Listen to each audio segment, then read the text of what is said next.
하나님 말씀 로마서 12장 2절 말씀입니다. 너희는 이 세대를 본받지 말고 오직 마음을 새롭게 함으로 변화를 받아 하나님의 선하시고 기뻐하시고 온전하신 뜻이 무엇인지 분별하도록 하라. 아멘. 하나님은 말씀하십니다. 너희는 이 세대를 본받지 말라. 세상의 가치를 본받고 그것을 따르지 말라는 것입니다. 세상에 나의 영혼을 맡기지 않기를 축원합니다. 세상이 내 인생의 목적을 결정하게 그대로 두면 안 됩니다. 하나님의 말씀이 나의 인생의 목적을 결정하도록 해야 하는 것입니다. 이 의미는 고린도전서 10장 31절을 볼 때 분명해집니다. 그런즉 너희가 먹든지 마시든지 무엇을 하든지 다 하나님의 영광을 위하여 하라. 세상이 이 말씀에 동의하겠습니까? 너희가 먹든지 마시든지 무엇을 하든지 다 하나님의 영광을 위하여 하라. 이 말씀에 세상은 절대 동의하지 않습니다. 이 말씀을 따르지 않습니다. 그러나 그리스도인은 이 말씀을 아멘으로 받고 이 말씀을 따르는 자입니다. 정말 먹든지 마시든지 무엇을 하든지 하나님의 영광을 위하여 하고 계십니까? 이 말씀이 우리 성도님들의 인생을 결정하고 인생의 목표를 결정하는 그러한 기준이 되기를 원합니다. 그리스도인은 세상이 내 인생을 함부로 결정하도록 두고 사는 것이 아닙니다. 말씀이 내 인생의 목적을 결정하도록 하고 사는 사람입니다. 이 삶이 복 있는 삶입니다. 그래서 하나님께서는 너희는 이 세상을 본받지 말고 하나님의 뜻을 분별하고 주님의 뜻대로 살라고 말씀하는 거죠. 그런데 문제가 있습니다. 어떻게 세상을 본받지 않고 있는 그런 소극적인 방법을 넘어서서 적극적으로 하나님의 뜻을 분별하고 그 뜻에 순종하며 살 수가 있겠습니까? 그냥 소극적으로는 그냥 세상 내가 본받지 않아야지 하고 가만히 있는 거예요. 그러나 주님은 그렇게 말씀으로 끝내지 않습니다. 적극적으로 하나님의 뜻을 분별하고 하나님의 뜻에 따라 살라는 것입니다. 어떻게 이렇게 살아갈 수 있겠는가? 주님은 말씀합니다.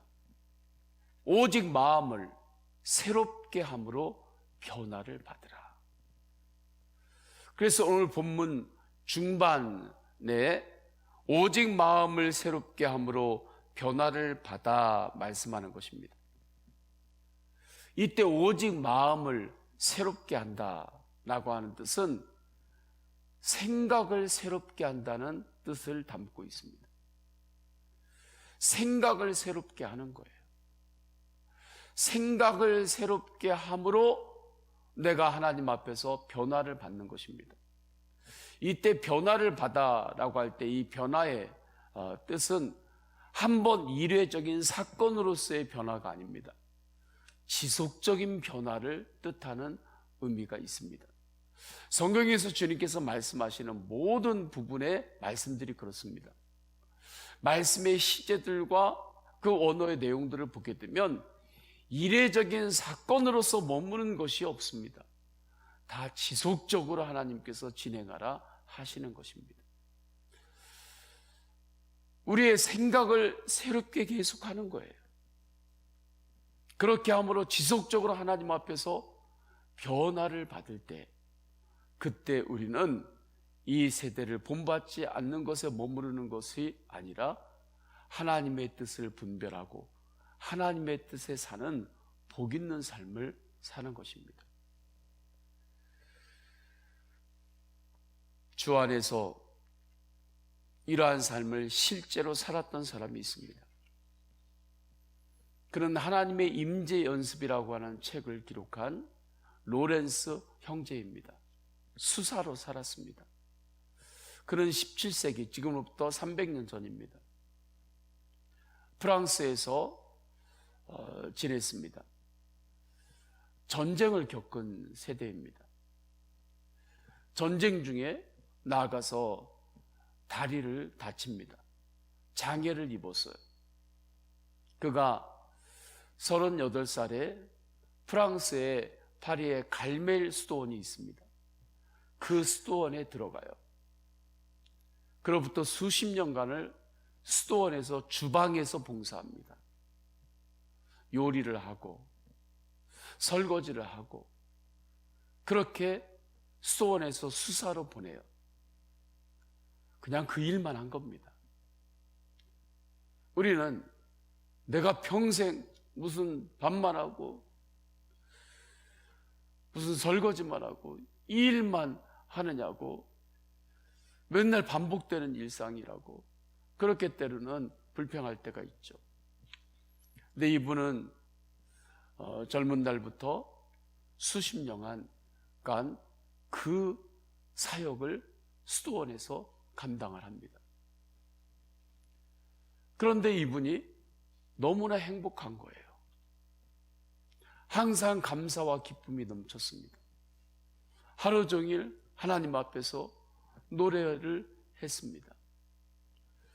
그 이야기를 들은 국왕이 그곳에 와서 이렇게 묻습니다. 루이 12세가 당신의 행복의 비결은 무엇입니까? 라고 물을 정도였습니다. 사람들은 로렌스 수사 그 형제에게 질문했습니다. 어떻게 당신은 하나님의 임재에 그렇게 민감할 수 있습니까? 어떻게 주님의 그 은혜 가운데 항상 감사하고 기뻐하고 찬양하고 그렇게 주방에서 수십 년간을 그렇게 행복하게 보낼 수 있습니까? 그분께서 이렇게 대답합니다. 하나님의 임재 연습이란 책에서 그 이유는 그렇게 내가 살 수 있었던 것은 늘 주님을 생각했기 때문이라고 말해요. 내용이 이렇습니다. 어떤 사람과 친해지면 그 사람을 사랑할 수 있습니다. 그리고 어떤 사람과 친해지면 그 사람을 자주 생각해야 합니다. 마찬가지입니다. 하나님을 사랑하려면 먼저 하나님을 자주 생각해야 합니다. 그리고 그렇게 하나님을 생각하게 되었을 때 우리는 하나님을 더욱 자주 생각하게 될 것입니다. 우리가 귀히 여기는 곳에 우리의 마음도 있는 법이기 때문입니다. 하나님을 계속 생각하십시오. 이어서 이렇게 고백합니다. 일을 하는 동안 나는 시종 주님과 쉬지 않고 얘기를 나눕니다. 진짜 그분이 내 옆에 서 계신 것처럼 말입니다. 이것이 로렌스 형제가 생각을 새롭게 한 것입니다. 항상 예수님을 바라보라는 것은 무엇입니까? 24시간 예수님을 바라보자는 것은 무엇입니까? 항상 예수님을 생각하자는 것입니다. 우리의 생각은 예수님을 생각하지 않고 하루 동안 세상을 생각하는 것으로 가득 채워질 때가 얼마나 많은지 모릅니다. 그것을 새롭게 하는 것이 마음을 새롭게 하는 것입니다. 그때 변화가 되고 하나님의 뜻을 분별하여 하나님의 뜻에 살아가는 그러한 복 있는 삶을 살게 되는 거죠. 하나님의 영적 원리가 단순합니다. 그래서 오늘 또 더욱 예수님을 생각하시길 축원합니다. 일할 때에도 예수님이 항상 옆에 내 옆에 계신 것처럼 그렇게 마음으로 대화하며 일하는 거예요. 로렌스 수사가 그렇게 끊임없이 도전했고 그것을 연습을 했던 것입니다. 그래서 하나님의 임재 연습이라고 하는 것입니다. 어느 한순간에 되는 것이 아닙니다. 이것은 끊임없는 연습과 훈련이 필요한 것입니다. 그러할 때 우리는 이전보다 예수님을 더 생각할 수 있어요. 더 자주 예수님을 생각할 수 있습니다. 하루 중에. 그렇게 자주 예수님을 생각하게 되면 예수님과의 친밀한 관계는 더욱 깊어지고 예수님과의 친밀한 관계가 더욱 깊어지면 그러면 다시 예수님을 생각할 수 있는 시간이 더 많아지게 되는 것입니다. 예수님을 생각하면서 그냥 가만히 있으라는 것이 아니에요. 내가 할 일 다 하면서도 예수님을 생각할 수 있습니다. 생각을 새롭게 하기 때문입니다. 돈 생각하면서 일할 수 있습니다. 돈 생각하면서 가족들을 만날 수 있습니다. 돈 생각하면서 운동할 수도 있습니다. 다 되는 거예요. 예수님 생각하면서 다 할 수가 있습니다. 가만히 있으라는 것이 아닙니다. 로렌스 수사가 그러한 삶에 도전을 했고 훈련을 했던 거예요. 그래서 그가 변화를 받아 하나님의 뜻을 분별하여 범사에 감사로 살았습니다. 오직 주님 한 분만으로 기뻐하며 살았던 것입니다. 내가 예수님과 동행하고 있는지를 점검하는 것이 있습니다. 이전보다 감사가 많아지기 시작합니다. 이전보다 감사의 고백이, 감사의 이유가 더 많아지기 시작했어요. 나에게, 나도 모르게. 그러면 이전보다 주님과의 관계가 더 친밀해졌다는 증거입니다. 예전에는 이것은 감사가 아니었어요. 그런데 이것도 감사이고 이것도 감사이고 저것도 감사이고 감사의 이유가 하나 둘씩 늘어나기 시작하는 것입니다. 상황이 어떠한 상황이든지 이제는 그렇게 주님 앞에 감사하다 보면 범사에 감사할 수 있습니다. 왜 그렇습니까? 예수님 한 분만으로 감사할 수 있기 때문입니다. 이 은혜에 들어가는 것입니다. 얕은 물가에 있는 것이 아니라 깊은 물로 들어가는 것처럼 이제는 예수님 한 분만으로 감사할 수 있는 믿음의 단계에 들어가는 거예요. 그래서 범사에 감사하게 되는 것입니다. 예수님만 생각하면 감사가 되는 거예요. 그리고 실제로 먹든지 마시든지 무엇을 하든지 하나님의 영광을 위하여 하는 비전을 갖게 됩니다. 이러한 놀라운 변화가 어디에서부터 시작이 되는가? 예수님을 항상 생각하는 것입니다. 이것을 도와주는 것이 예수 동행일기일 뿐입니다. 예수 동행일기를 기록하지 않고도 이렇게 훈련하고 연습하고 갈 수 있다면 무관합니다. 그러나 예수 동행일기가 이렇게 주님을 항상 생각할 수 있도록 도움이 된다고 하는 것은 분명합니다.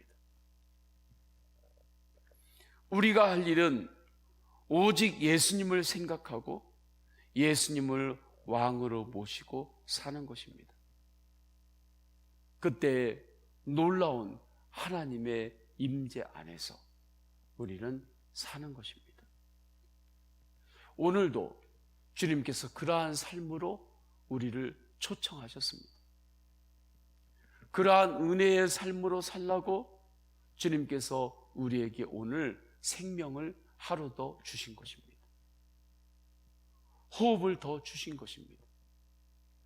그렇게 주님을 바라보며 살아갈 때 그것이 세상의 증거가 되는 것이고, 그래서 우리를 통하여 구원받는 이들이 또한 일어나게 될 것입니다. 우리 다 함께 기도하겠습니다. 다 함께 기도하실 때 오늘 주신 말씀을 붙들고 기도합니다. 이 세대를 본받지 않겠습니다. 오직 마음을 새롭게 함으로 변화를 받아 하나님의 뜻을 분별하고 주님의 뜻을 따르겠습니다. 성도님들의 개인의 기도 제목을 올려드리시고, 또한 육신이 연약한 믿음의 가족들이 있습니다. 주님, 면역력을 높여 주옵소서. 암세포를 치유하여 주옵소서. 관절과 근육을 주님께서 만져주셔서 부드럽게 하시고 강건케 하여 주옵소서. 호르몬을 주님께서 다스려 주셔서 호르몬을 균형 있게 하여 주옵소서. 약할 때 더욱 주님을 볼 수 있는 눈을 열어 주옵소서. 성도님들의 개인의 기도 제목을 하나님께 올려드리시면서 주여 3번 간절히 부르짖고 통성으로 기도하십니다. 주여, 주여, 주여. 할렐루야. 하나님 아버지, 주님께서 인도하여 주셨습니다. 오늘도 주님께서 거룩한 새날을 주셔서 감사드립니다. 은혜의 날로 인도하여 주셔서 감사드립니다. 오늘도 우리에게 생명을 주시고, 오늘도 주님을 바라보고 하나님의 뜻을 분별하며 살라고, 빛 가운데 살라고 주님께서 오늘도 우리에게 생명을 주셨습니다. 먹든지 마시든지 무엇을 하든지 다 하나님의 영광을 하라고 하는 이 말씀이 내 인생의 목적이 되어 살아가는 인생을 꿈꿉니다. 세상이 내 인생의 목적을 결정하지 않게 하소서. 하나님의 말씀이 내 인생의 목적을 결정하고 그렇게 주님의 뜻을 분별하며 살아가는 인생으로 인도하소서. 주님, 그렇게 살겠습니다. 하나님 아버지, 주님을 바라보며 기도할 때 더욱 성령 충만, 은혜 충만, 말씀 충만, 예수님으로 충만케 하옵소서. 주님이 주시는 말씀과 사명이 있을 때 기쁨으로 감당하게 하소서. 하나님 아버지, 육신 연약한 성도들이 있습니다. 주님 붙잡아 주셔서 치유하여 주옵소서. 만져주옵소서. 면역력을 높여 주옵소서. 숙주 반응이 있는 믿음의 가족이 있습니다. 주님 안수하여 주옵소서. 주님 만져주옵소서.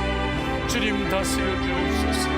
주님 강건케 하여 주옵소서. 주님 힘을 주옵소서. 면역력을 적절하게 주님 다스려 주옵소서. 암세포를 치유하여 주옵소서.